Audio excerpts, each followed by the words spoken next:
Welcome to College Algebra, section 7.2.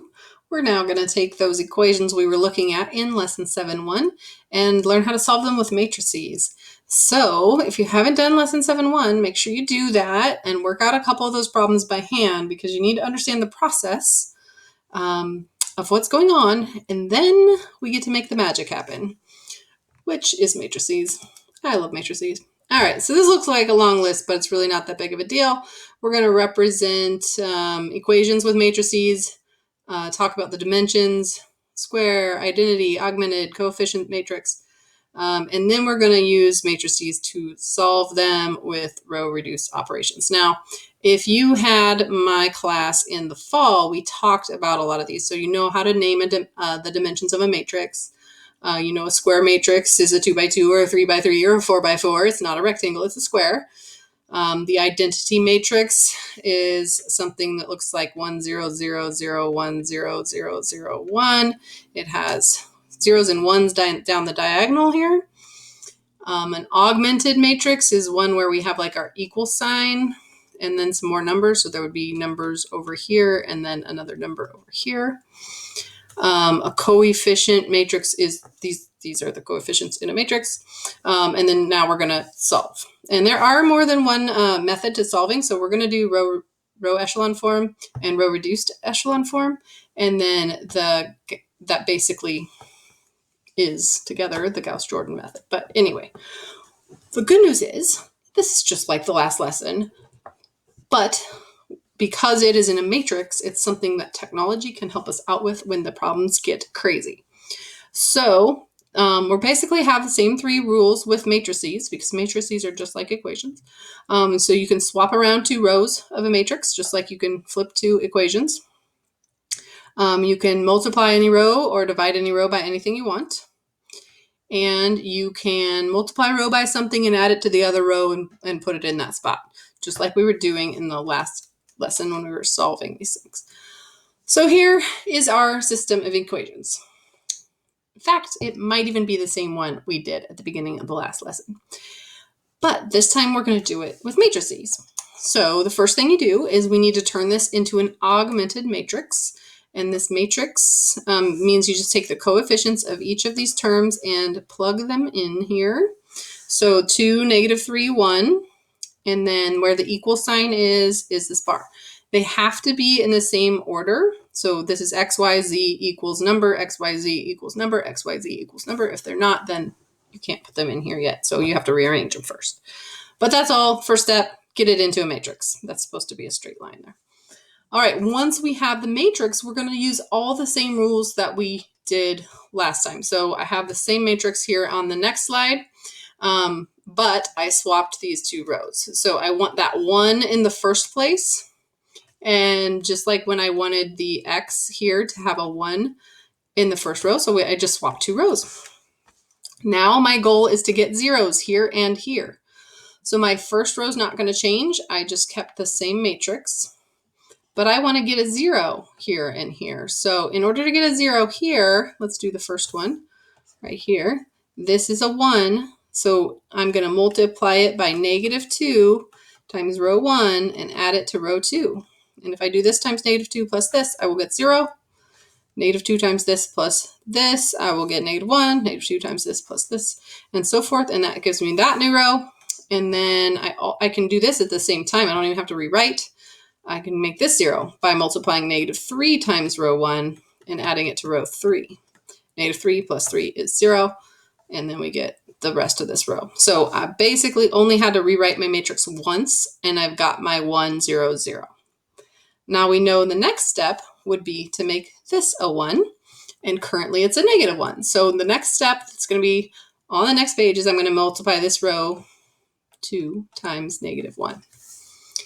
And we get a matrix that looks like this. So now I have this positive 1 here, positive 1 here, 0, 0. Now it's time to make this guy a 0. So to do that, I'm going to take row 2 times negative 4 and add it to row 3. So 0 times anything plus 0 is 0.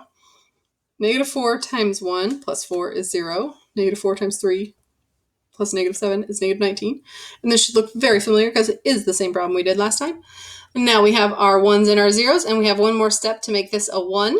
So we divide by negative 19, which they just wrote that as times negative 1/19th, and we get this. And this is basically row reduced form. And what does it tell me? Well, if I put my x, y's, and z's back, then this tells me that z is -2. So if I can get it down to that point, then basically you can just use substitution and think back in terms of equations to finish it off.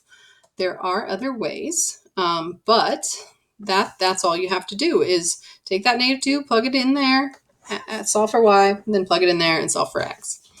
So we get the same answer, of course, that we got last time. X is 2, y is 1, and z is -2. This is called row echelon form. And you'll have a couple problems where you should do that out. Now, I said this earlier, but I said it incorrectly. There's reduced row echelon form, and when you get it to reduced row echelon form, then all of these numbers will be ones down the diagonal and zeros in the other spots. So let me go back one more slide. So we were almost there. We could also turn these into zeros. Now that this is a 1, I could multiply it and add it back up this direction and make these zeros. So just so you know, that is possible. And that would be reduced row echelon form. But instead, by the way, this is a 4 by 4. It's a 4 equations with 4 unknowns. Some of them only have 3, and some of them have 4 because the other ones are zeros, and that's okay. This would be a 4 by 4 matrix. When we put it like this, it's a 4 by 5, 4 rows, 5 columns, augmented matrix. And now we get to do the magic. I'm going to show you how to do this in your calculator. It's very easy. All you have to do is get your matrix set on, turn it on, and when you open it up, you're on the edit screen already, and there's A, B, C, and so you're just going to edit matrix A. So basically, once you get into A matrix, you're just going to hit enter. Okay, and then it asks you for the dimensions, and your calculator is not going to do the augmented line for you. So your dimensions of your matrix, this is a 4 by 5 because it has 4 rows and 5 columns.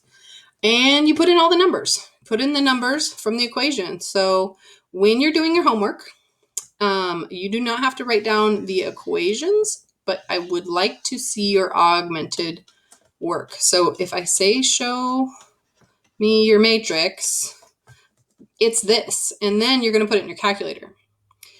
If I actually tell you to like show the steps or show the steps to row echelon form, then you need to do what we did on the last problem and actually write out some in between steps where you get 1, zeros, and then 1 and 0. So I would need to see a couple different matrices written out. All right, magic happens now. You have your matrix entered in a 4 by 5. You put all those numbers in. Then you press matrix again.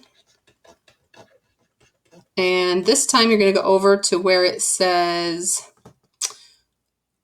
math, I think, because I don't have mine in front of me. And we are going to find where it says RREF. So scroll on down till the number says RREF, and you press enter. Okay, and then you need to tell it which matrix you're going to do. So you press matrix again, and make sure you go over to where it says names and choose matrix A, because that's where we put our numbers. And this is all you have to type in, and you press enter, and this magic should show up on your screen. And why do I say that this is magic? Because it's all the way reduced to all ones and zeros, and that means X is 1, Y is 11, Z is -4, and W, or whatever letter they threw in there, is -5. Whatever order your letters were in your original is the order that your solutions will be over here. So it was X, Y, Z, and then W. So those are my solutions. And that's it. So really, you got to know how to put that matrix in, and RREF is the key operation that you want to do to it. Now, what's this going to look like for those inconsistent and dependent solutions that aren't just a number answer? So what if those aren't just all nice, neat little tidy numbers like that last problem? Well, let's do one and find out. So here's a new problem. We've got a trucking company having delivery of 3 products, A, B, and C, and they can carry 30,000 cubic feet by volume, 62,000 pounds by weight, and maximum insurance value of 276,000. So they kind of have a maximum of each thing. So we got this problem here. We have product A, B, and C. So your equations are going to be this A plus this B plus this C, and the volume maximum was 30,000 pounds. So technically this is a less than or equal to, but we're just going to find where it equals first. So we don't need to actually write equations because we're going to do a matrix anyway. So we can just make this an augmented matrix with the values that they provided, 276,000. So what you're going to want to do, probably pause the video, put that in, and then come on back.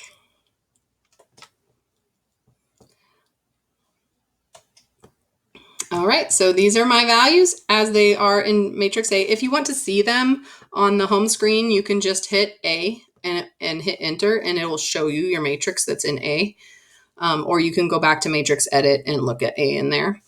When you do RREF of matrix A, you should notice that this bottom row is all zeros. Well, that means that I have 0 equals 0. 0 is not the answer for Z, or whatever letter they used. It is 0 equals 0. So that is no solution, or infinite solutions, infinitely many solutions. So this is one of those problems where I need to write my solutions in terms of Z. So since Z is the variable here that could be anything, we're going to let Z be Z, and that is my answer for Z, and we're going to work backwards. So if I were to write this equation out, it would say y plus 2.5 Z equals 2,000. So I could subtract that 2.05 over. So y is 2,000 minus 2.5 Z.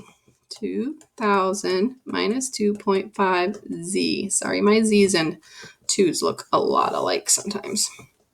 All right, and then I can go back one more step and write this one out and solve it. So it says x. There's no y, which that's good. If there was, I would have to put this in. Minus Z equals negative 560. So this time all I have to do is add that Z over here. X is negative 560 plus Z. So this is the final solution that I would be looking for on that. It's one of those little bit tricky ones because they don't tell us what Z equals. But this is the infinite solutions. With whatever Z is, I could use the relationship here to find what X and Y would be. You would also need to keep in mind constraints of these being real products and such that you wouldn't have negatives, but I think that's it. So what does an inconsistent solution look like? So if it's inconsistent, here's an example that's going to come out inconsistent. If you want to put this in your calculator, you can. It would look like this as an augmented matrix. So we're going to plug that in, and we're going to hit our REF matrix. If you want to do it by hand, this work here is showing the steps that they took. So they took the first equation, divided it, got the zeros. If you want to follow through this, you can. But when you get to the end and you do RREF on your calculator, you're going to get this. And notice that this bottom row, basically, if you have all zeros here, you have one of these problems. If you have 0 equals 0, that's infinitely many solutions. If you have 0 equals negative 220,000, well, guess what? That's impossible. So the answer is there is no solution. There is no perfect answer that's going to give me all of those values. So here it is kind of written back into equations, so we can see that obviously that's not a true statement. 0 does not equal negative 220,000, so no solution is the answer to this problem. And that is kind of the beginning of matrices for Chapter 7, we're going to continue on with more matrices in Lesson 7-3.